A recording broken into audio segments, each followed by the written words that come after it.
Yang dimaksud dengan ilmiah itu artinya dia memenuhi syarat metodologis dan sistematika keilmuan. Apa itu sistematika dan metodologi keilmuan? Jadi maksudnya gini, ketika Gus Wafi tadi menyebut satu referensi yang dianggap otoritatif dan itu berasal dari kitab begini dan begitu, itu adalah kitab teologis. Kitab teologis itu didasarkan pada apa? Keimanan. Dan keimanan itu tentu saja tidak bisa disesuaikan secara epistemologis dengan studi akademis apalagi ilmiah. Jadi saya akan tarik ke lebih dasar dulu ya terkait dengan ilmiah itu. Mungkin Pak Gembul bisa menjelaskan ya, ilmiah versi Pak Gembul. Ya, ini ilmiah versi saya. Jadi bukan ilmiah versi saya, ini adalah ilmiah konsensus. Jadi yang dimaksud dengan ilmiah itu artinya sesuai dengan metodologi ilmiah dan disajikan dengan sistematika ilmiah. Apa yang dimaksud dengan metodologi dan sistematika ilmiah? Nah, yang sesuai dengan keilmuan. Ilmu itu apa? Ilmu itu adalah sistem pengetahuan. Jadi saya jelaskan begini ya. Tadi, kitab tadi itu masukkan ke dalam kategori teologis. Kenapa teologis? Karena didasarkannya kepada kepercayaan. Sedangkan ilmiah itu didasarkan pada keilmuan dan pengetahuan. Kepercayaan dengan pengetahuan itu adalah dua hal yang berbeda. Misalkan, di sini ada nggak yang tahu ilmu tentang Allah? Nggak ada. Yang percaya tentang Allah itu ada banyak di sini. Semua kaum muslimin itu percaya tentang Allah, tetapi tidak memiliki kadar pengetahuan atau ilmu pengetahuan tentang Allah. Bahkan diharamkan untuk mengetahui Allah, karena tidak ada metodologinya. Jadi, apa bedanya percaya dengan tahu? Coba, misalkan di sini ada nggak yang tahu nggak yang dimaksud dengan tahu itu apa? Yang dimaksud, oh saya tahu bahwa Kiai Imad bikin tesis gitu. Nah, yang dimaksud dengan tahu itu apa? Oke, saya jelasin. Yang dimaksud dengan tahu itu adalah penerimaan benak kita terhadap sebuah informasi yang terkonfirmasi secara indrawi. Itu tadi sudah dijelaskan sebenarnya. Jadi yang dimaksud dengan tahu itu adalah ada informasi dalam benak kita, informasi, dan kita terima informasi itu, tapi dengan konfirmasi secara indrawi. Jadi indrawi kita melihat. Jadi saya tahu di sini ada botol, tidak ada racunnya. Saya tahu bahwa di sini ada botol. Dari mana saya tahu? Apa yang dimaksud dengan tahu? Ada informasi dalam benak saya tentang botol saya, dan saya bisa membuktikannya secara indrawi dengan tangan, dengan mata, dengan telinga, dengan lidah dan sebagainya. Itu artinya saya tahu ini. Dan itu berbeda dengan percaya. Misalkan saya jelasin. Gus Wafi, kemarin ada salam dari Pangeran Diponegoro. Kemudian Gus Wafi bilang, oke, titip salam balik. Itu artinya beliau percaya pada saya, walaupun tanpa pembuktian indrawi. Oke ya, jadi itu yang dimaksud dengan percaya. Jadi saya percaya kepada Nabi Muhammad SAW bukan gara-gara saya bisa mengindra beliau, tetapi karena saya percaya, bahkan tanpa indrawi. Jadi ada informasi dalam benak saya terima. Makanya Islam itu pasrah kan? Artinya dengan atau tanpa pembuktian saya pasrah percaya pada sesuatu ini. Itulah yang namanya iman. Nah, karena kepercayaan itu tidak didasarkan pada indrawi, ujungnya adalah agama. Sedangkan pengetahuan itu ujungnya adalah ilmiah. Pengetahuan itu setelah kita tahu, kemudian berkolaborasi dengan pengetahuan-pengetahuan yang lain menjadi sebuah sistem, maka itu disebut sebagai ilmu. Nah, kajian terkait dengan ilmu disebutnya ilmiah. Gitu. Jadi ketika misalkan kita berbicara tentang nasab, ayo kita bahas, kan kesepakatannya ya, kita bahas secara ilmiah dengan metodologi ilmu. Nah, metodologi nasab yang tadi dibahas itu, saya mohon maaf dengan segala kerendahan hati saya katakan itu tidak sesuai dengan kaidah ilmiah, tidak sesuai dengan kaidah akademik. Makanya ketika saya menyatakan saya terpisah dengan Kiai Imad, saya menghormati beliau secara pribadi sama seperti saya menghormati Gus Wafi, tapi itu tidak sesuai dengan metodologi ilmiah. Salah satu contohnya, Gus Wafi pernah dalam perdebatan pertama itu dengan Pak Kori yang akhirnya dipermalukan pada yang di Banten. Iya, yang di Banten. Gus Wafi bersama Pak Rumayil, bersama Pak Hanif Alatos itu mengatakan, kitab nasab mana yang mensyaratkan ada bukti sezaman, begitu kan? Betul. Itu artinya ilmu nasab tidak sesuai dengan kaidah ilmiah. Karena kaidah ilmiah berarti harus terbukti secara indrawi. Jadi maksudnya hal itu. Jadi saya misalkan ya, nanti kita diskusikan sama-sama. Gus Rumayil dan Gus Wafi mengatakan bahwa, atau misalkan Kiai Imad mengatakan bahwa nasab itu terputus selama 500 tahun. Terus Gus Rumayil kemarin mengatakan, oh enggak, ada temuan yang kami temukan lebih baru lagi. Terputusnya hanya 150 tahun dan bahkan bisa segini, misalkan gitu ya. Terputus 150 tahun artinya adalah saya seperti tadi. Saya ngomong sama Gus Wafi, Gus, ada salam dari Pangeran Diponegoro. Karena Pangeran Diponegoro dengan saya itu rentang waktunya 150 tahun. Beliau wafat tahun 1855, saya lahir tahun 1985. Jadi ada rentang waktu sekitar 10 tahun di mana beliau hidup dan saya ada juga, rentangnya 150 tahun. Secara akademik, secara ilmiah, bolehkah Gus Wafi menerima perkataan ada salam dari Pangeran Diponegoro? Secara ilmiah tidak mungkin. Tidak diterima. Karena apa? Karena tidak mungkin secara indrawi ada orang yang bisa mengkonfirmasi itu. Kan begitu rumusannya. Nah, jadi kitab nasab, saya mohon maaf, metodologi nasab, saya mohon maaf ya, ada beberapa masalah itu termasuk historiografi. Karena apa? Di antaranya adalah kritik terhadap sumbernya tidak didasarkan pada teks. Kritik sumbernya tidak bisa diuji secara empiris. Oke, boleh saya jawab? Iya. Begini, berarti dari awal kita sudah berbeda metode ilmiah berarti ya. Kalau Pak Gembul lebih mengarah kepada indrawi, Sedangkan kitab yang saya sampaikan salah satunya adalah dengan Ibrawi. Kenapa? Bukti kitab sezaman itu tidak diterima oleh para ulama. Maksudnya itu tidak pernah ulama itu menyampaikan mana bukti kitab sezaman. Justru ini yang lebih ilmiah, saya buktikan. Islam itu Pak Gembul, ketika ada orang bicara kepada saya, Pak Wafi, saya tadi melihat ada orang tabrakan di sana. Ya, otomatis saya secara Ibrawi tidak melihat. Maka hanya agama Islam. Pak Gembul bisa survei di agama yang lain. Karena mungkin Pak Gembul sudah mempelajari beberapa agama. Nah, survei, hanya Islam yang paling ilmiah. Tidak ada agama yang memposisikan akal paling profesional daripada Islam. Ketika ada orang mengabarkan kepada saya bahwa di sana ada orang yang tabrakan, sedangkan saya tidak bisa melihat itu adalah benar atau tidak, istilahnya dalam usul fikih yahtamilu sidq wal kadhib, bisa jadi dia benar, bisa jadi dia bohong. Maka yang pertama kali dipandang adalah orangnya. Nah, bagaimana hadis Pak Gembul? Kalau sampai hadis sama ilmu nasab ini jauh lebih tinggi ilmu hadis Pak Gembul. Ya, bukan. Belum selesai. Santai Pak Gembul, santai. Ini akan saya buktikan bahwa pertanyaan kitab sezaman itu sama sekali tidak ilmiah. Nah, kenapa? Karena begini, kredibilitas yang dilihat itu adalah orangnya, bukan teksnya. Bukan teksnya Pak Gembul. Makanya ketika saya berdiskusi dengan orang Kristen, Kristen bangga mereka memiliki ribuan teks kitab suci, tapi tidak ketemu siapa penulisnya. Tapi Al-Quran Pak Gembul, kita bisa buktikan, baik mungkin Pak Gembul nanti akan meminta sanad, atau akan meminta manuskrip dan kredibilitasnya, kita bisa membuktikan bahwa ayat Allah ketika mengatakan inna nahnu nazzalna dzikra wa inna lahu lahafizun, kami yang menurunkannya dan kami yang menjaga, itu bisa dibuktikan. Kenapa? Karena dari 5 syarat hadis saja semuanya membahas orangnya Pak Gembul. Yang pertama, ittisalus sanad. Orangnya itu jangan sampai ada yang fiksi, apalagi fiktif. Harus benar-benar, kamu dapat dari mana kabar itu? Bahwa tadi ada orang yang tabrakan. Dari teman saya. Benar nggak? Ada. Nah itu dibuktikan dulu. Yang kedua adalah perawi Pak Gembul. Orangnya memang terbukti bukan ahli maksiat, tidak pernah bohong dan memang orangnya amanah. Jadi yang ketiga, orang itu adalah orang yang tahu bercekatan. Nah, kenapa kok kritikannya selalu kepada orangnya? Karena ini bukan wilayah Idrawi Pak Gembul. Bagaimana lalu kemudian kita bisa meneliti orang yang 500 tahun lalu pernah melakukan ini dan itu hanya mengandalkan teks saja seperti perkataan Iman, mana kitab sezamannya? Ini justru tidak ilmiah. Kenapa? Karena perkara nasab ini bukan amrun qat'i Pak Gembul. Ingat ya, perkara nasab itu bukan amrun qat'i, bukan sesuatu yang 100%, tetapi amrun dzanni, keyakinan 80% ke atas. Sehingga ada teori Pak Gembul di dalam nasab namanya syuhrah wal istifadhah. Bagaimana komentar masyarakat dulu tentang dia, itu yang kita ambil. Begitu Pak Gembul. Oke, ya berarti ini menegaskan bahwa ilmu nasab itu tidak ilmiah. Karena sebenarnya kalangan akademisi itu menganggap bahwa ilmu nasab tidak ilmiah itu, satu adalah karena mengandalkan tradisi lisan, dan yang kedua adalah tidak memiliki metodologi yang pasti untuk bisa melakukan pembuktian, dan yang ketiga adalah subjektivitas. Dalam hal ini sudah ditegaskan subjektivitasnya oleh Gus Wafi. Tapi gini, metodologi ilmiah itu ketika saya mendapatkan kabar ada mobil kecelakaan di jalan, orang yang menceritakan kepada saya itu adalah unsur kedua atau ketiga. Yang pertama adalah saya datang langsung apakah ada jejak kecelakaannya atau tidak. Jadi bukan pada orangnya, tetapi pada jejak-jejaknya. Jadi dalam historiografi memang terkaitnya itu adalah pada jejak-jejaknya, pada artefaknya, pada keberadaannya. Nah, terkait dengan yang tadi itu, misalkan saya tanya sekalian pada Gus Wafi, misalkan ya, ini contoh kasus lah ya.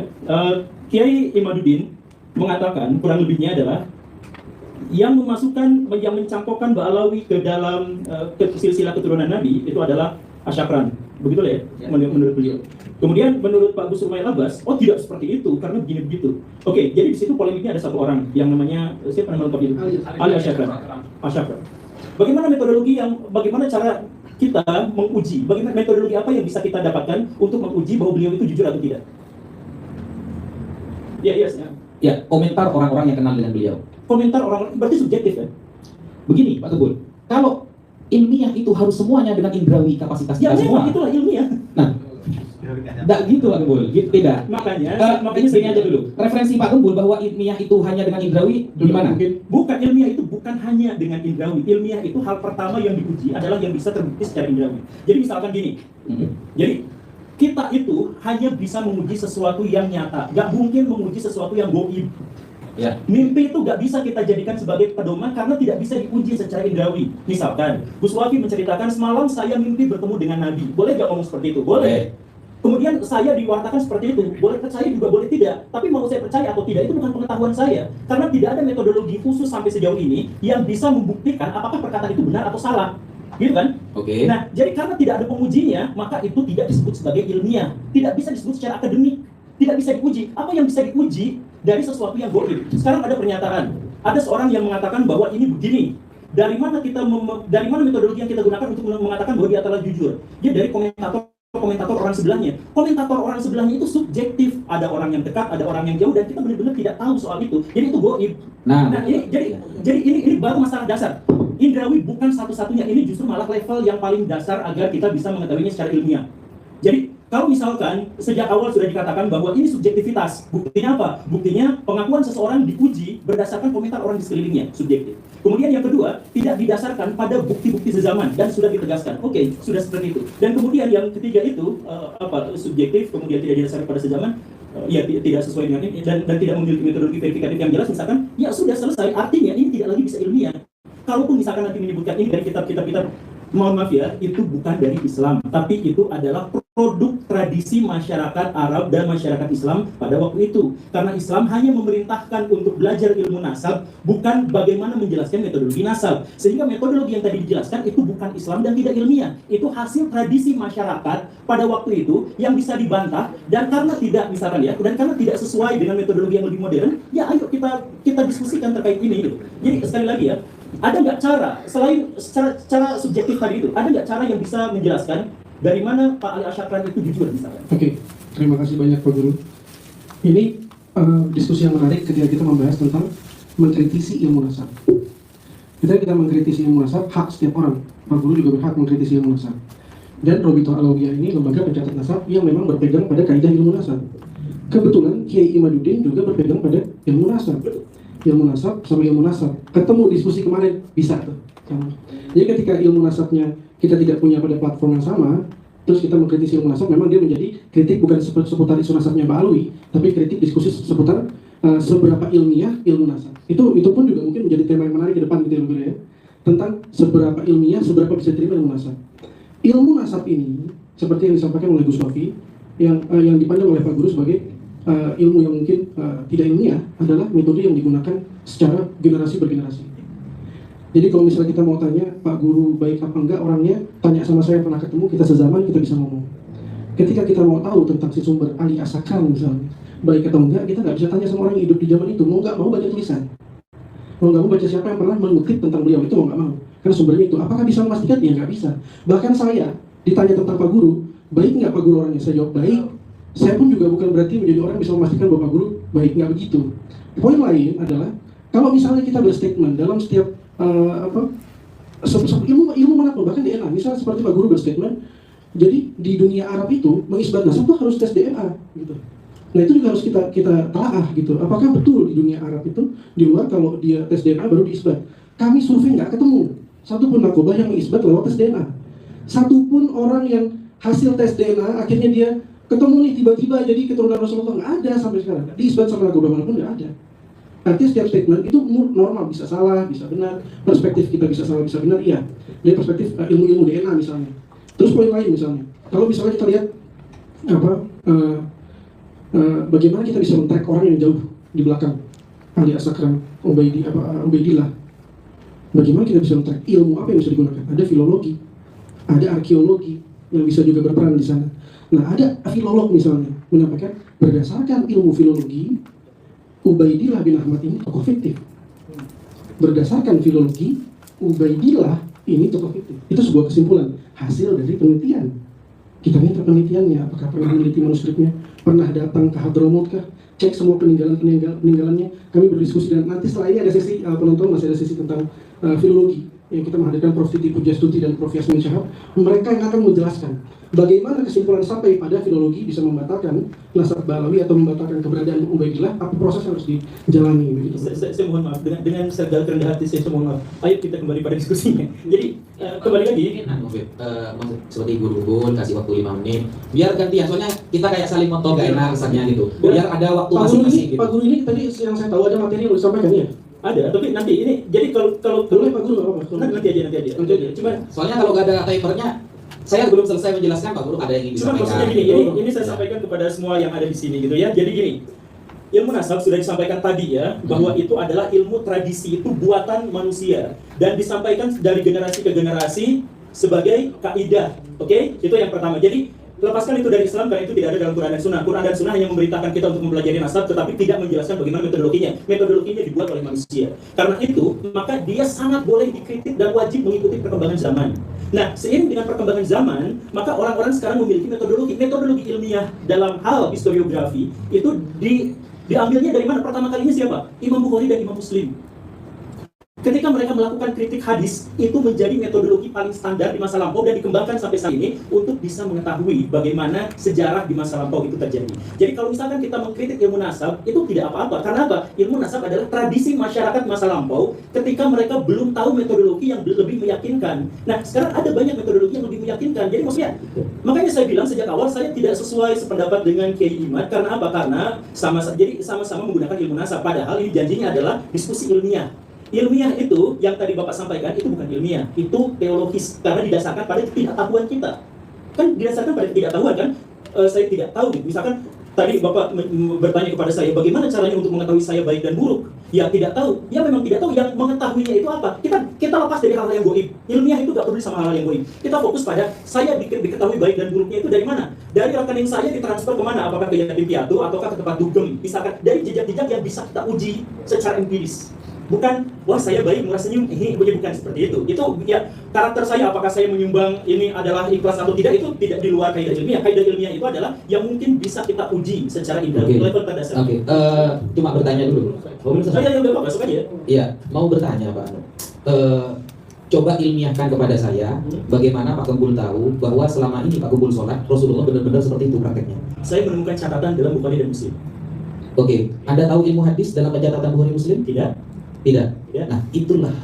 Karena di dalam pencatatan hadis, Pak Gembul, ya, sangat erat harus dalam penulisan hadis. Bahkan Imam Bukhari Muslim itu sangat ketat. Jadi yang dipandang pertama dalam ilmu hadis adalah kredibilitas orang yang meriwayatkan, Pak Guru. Bukan tentang catatan dulu. Kalau seumpamanya kita bertanya gini, mana catatan tulisan asli Imam Bukhari di zaman Imam Bukhari sekarang? Kalau tidak bisa ditunjukkan, berarti Imam Bukhari lepas, tidak pernah karang kitab hadis. Gak bisa seperti itu, Pak Guru. Ya bisa, jadi gini. Mungkin itu dulu ya pertanyaan saya. Ya, Coba ilmiahkan kepada saya bahwa Pak Guru selama ini sholat benar-benar seperti itu Rasulullah SAW. Saya jawab ya. Ya, ilmiahkan kepada saya. Saya tidak sholat dengan gaya ilmiah.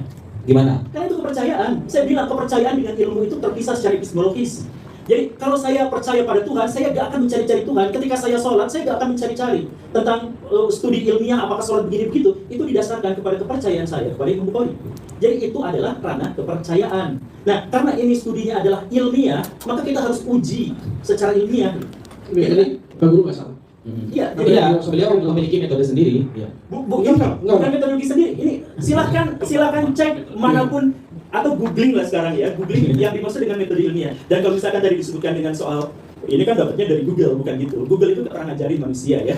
Google itu adalah mesin pencari. Google itu mengkoneksikan antara manusia dengan orang lain. Jadi kalau saya baca tulisan Gus Baha di Google, itu saya bukan belajar dari Google. Saya belajarnya dari Gus Baha dan menggunakan Google sebagai metodologinya. Jadi gitu ya. Nah jadi kembali lagi, silahkan googling, silahkan cari informasi terkait apapun yang dimaksud dengan ilmiah itu. Level paling dasarnya adalah kita harus menguji secara objektif, bukan subjektif ya. Kalau subjektif bisa kesana kesini. Jadi objektif itu yang dimaksud dengan objektif itu adalah sesuai objeknya.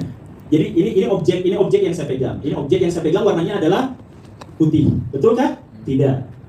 Ini tidak warna putih, ini subjektif, ini konsensus manusia menyebut ini putih. Padahal kita sama sekali tidak mengetahui warnanya. Tapi kalau misalkan saya sebut bahwa botol ini, saya sebut di sini, botol ini ada di sini, ini objektif karena objeknya memang ada di sini. Begitulah. Jadi ilmiah itu artinya objektif. Kenapa? Karena dia bisa diuji sepanjang zaman. Jadi saya mohon maaf, kalau misalkan nanti ada uji statistik, kalau misalkan nanti ada uji DNA dan sebagainya, itu adalah ilmu pasti. Karena sudah ada metodologi yang bisa diuji kapanpun, bagaimanapun caranya, di tempat manapun, terhadap objek-objek yang manapun, hasilnya sama. Nah, kalau misalkan yang nasab tadi itu, karena tergantung pada, misalkan, pernyataan dari orang-orang yang ada di sini dan sebagainya, itu subjektif. Bisa nggak kita masukkan? Bisa, sangat bisa. Kalau dia tidak bertentangan dengan fakta-fakta objektif yang ditemukan. Itulah kurang lebih. Yes. Ya, terima kasih Pak Guru. Jadi Pak Guru melihat apa yang beliau sampaikan adalah sebuah perspektif. Artinya ilmiah itu sesuatu yang bisa dipertahankan sepanjang zaman nantinya. Karena memang ilmiah itu sesuatu yang tolak ukurnya Nggak sepanjang zaman bisa diuji berkali-kali dengan metode yang sama. Saya minta tolong slide dimunculkan. Bisa? Itu masih extend.